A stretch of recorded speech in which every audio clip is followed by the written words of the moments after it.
Hello everyone, আমরা তো দার্জিলিংয়ে পৌঁছে গেছি। দার্জিলিংয়ে পৌঁছেই সবাই ফ্রেশ হয়ে নিয়েছি, তারপর খাওয়া দাওয়া করার জন্য একটু রেডি হয়ে বেরিয়ে পড়েছি।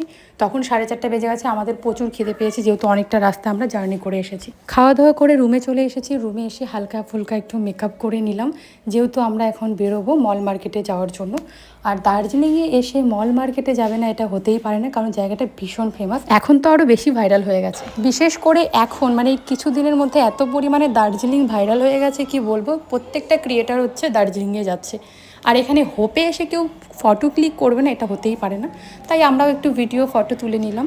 তারপর এখানে চা খেয়ে আবারও ঘুরতে শুরু করলাম। আর আমার ছেলে পাহাড়ের এই রাস্তা দৌড়ে দৌড়ে হাঁটছে, ও যে এত খুশি ওকে দেখলেই তোমরা বুঝতে পারছো। আমার লাইফে আমি প্রথমবার ভুট্টা পোড়া খেলাম। হ্যাঁ, সত্যি কথা, আমি কখনো খাইনি, কারণ আমার ইচ্ছেই করেনি কোনো দিন। তারপর চলে আসলাম এখানকার মোমো ট্রাই করতে। মোমোটা বেশ ভালো ছিল, আর পাহাড়ে এসে মোমো চা খাবো না, এটা তো হতেই পারে না।